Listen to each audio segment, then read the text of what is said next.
Hi everyone, I'm Anisha Vasani, the editor of Luxurist magazine, and you're joining us for a very special exclusive interview with Dr. Punam, Krishan, who is a resident doctor on BBC Morning Live, and she was on Strictly Come Dancing, as you all saw, on 2024, and she's an amazing GP. Hi Punam, it's so lovely to have you part of our shoot. How have you enjoyed it today? I've loved it. I've had such a good day. Thank you so much for having me. I feel very pretty. You look absolutely stunning. So today you're wearing this gorgeous, glamorous gown from Frontier Ross and the jewelry. How have you enjoyed the beautiful shoot today with Luxurist? It's been absolutely magical. A world away from my normal day job where I live in scrubs, or my mum life, which is in joggers. So yeah, it's been beautiful. Oh, now congratulations, because you marked history on BBC Strictly Come Dancing as one of the first celebrities to have a Bollywood dance. Yes. And that went viral. How do you feel about that, and what was the whole experience like being on that and being part of that amazing, like everybody was talking about it. We were all rooting for you. Do you know, it was one of the most special moments of my life. I think growing up, I have watched that film. So the song was Bole Churiyan from Kabhi Khushi Kabhi Gham, and we've all watched it. Yeah. And you dreamed of being in like a little Bollywood moment of your own, but we've never seen it on mainstream telly. So to have the opportunity and the experience to actually do that, live out that fantasy, but also, you know, one of the things that I said at the end was that you can't be what you can't see.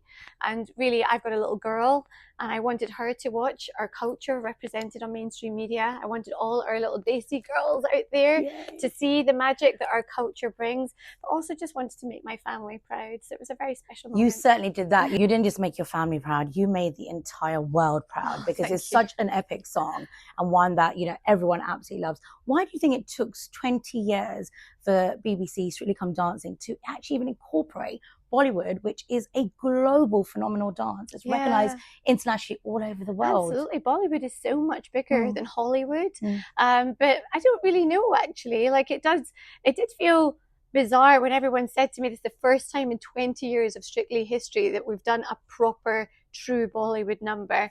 But, you know, change starts somewhere. So hopefully this will be the first of many more Bollywood numbers. Let's hope so. I think what was so beautiful was that the song connected with so many people from so many backgrounds. You know, you had schools up and down the country doing Bollywood as a lesson at school. I had so many people that were Scottish, that were British, that said that they went and watched the film. And all of these things really matter. You know, it's part of our culture, it's part of our heritage. We make up such a beautiful part of Britain.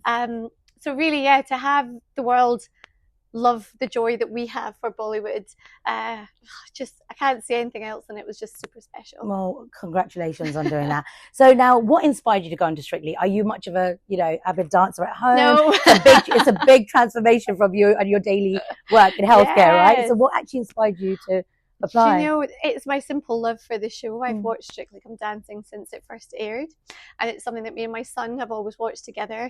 It's that time of year when you have permission to just sit in front of the telly, watch dancing, love the glitter, the sparkle, the dresses, the outfits. And as a GP who works in the NHS, it was one of these little fantasies that I had in my head.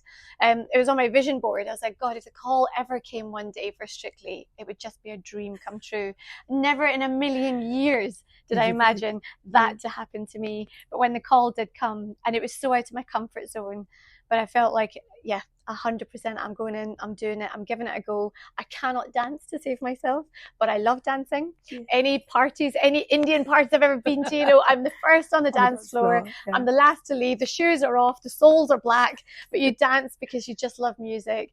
And for me, this was just an opportunity of a lifetime. Amazing. Now, you are a massive TV personality as a resident doctor on Good Morning Live. How did that all come about, and how does it feel that every day, or once a week at least, you are on, you know, all of our TV screens, giving the best expert as you can? Yeah, I mean, television was never part of the plan. I love medicine. I love being a GP. My sense of purpose and my why really drives me. I love helping people, and to have had the opportunity, which came about, I was just found on social media by my bosses, and actually prior to that I presented a health show for BBC Scotland. but it's my love of educating the public. I feel that prevention is better than cure. And one of the big things about medicine is that we want to empower people for their health, their well-being, to help them understand what they're putting into their systems, and how to really seek the help should they be struggling. And so mainstream media really allows you to do that. It allows you to reach lots of people with positive health messages. There is so much misinformation out there, and I feel that it is a sense of duty to be able to help empower people and make them understand and make sense of what is what when it comes to health. So that's come about. I love doing it, and I feel that alongside my NHS work, this is a lovely little moment that I get to connect with the public, and that's it really. That's where it's gone from. It's amazing, and you are obviously always educating so many people and doing an amazing work. Now you're also an advocate for mental health as well. Huge. So please do share a little bit of an insight on that and why is that so important to you? Yeah, I think growing up, mental health was just never spoken about, especially in our Asian communities. Mental health is so stigmatized. There's so much taboo, and I could see people around me within my community, within my family, that were struggling. Nobody ever spoke about it. My first personal experience of mental health was after I had my son. This was 11 years ago. I had a very traumatic birth, and I was very, very unwell. And after that, I had really severe postnatal depression. And I found that actually seeking help, as a doctor who should know better, I really struggled because I didn't want people to judge me.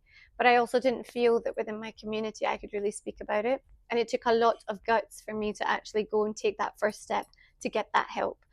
And I really think that having been on the other side of the consultation table and seen over the years how many people struggle with their mental health, I feel like I've had that dual perspective of what it feels like when you're really struggling. So much is put on our physical health, but when it comes to mental, really, we need to do better.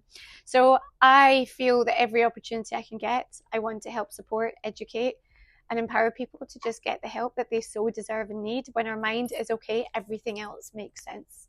Absolutely. And there's so much stigma out there as well, Huge amount. especially in the South Asian community. So many things I think that they just don't talk about enough. What advice would you give to everyone, just finally, of just talking more about, you know, some of the health issues, pressures, and just some of the mental health issues that people are suffering from? Yeah. I think my biggest piece of advice would be to just speak up. And as cliched as it may sound, I think it's one of the hardest things that we find to do. Mental health, we all have it. We're all connected and bound by it. Modern day society is busy. It's full of so many pressures. And none of us are immune. I, as a doctor who was bossing it, you know, I struggled with depression. I needed to get therapy. I went on medication. But the thing is that when you do seek the help and get the support, the other side of that, life is beautiful. It is, it really is. And such inspiring words there from the lovely Dr. Punam. And one thing finally, what is your one luxury item that you can't live without? A red lipstick. There you go. Thank you so much. Honestly, guys, catch Dr. Punam's interview in the next edition of Luxurist magazine.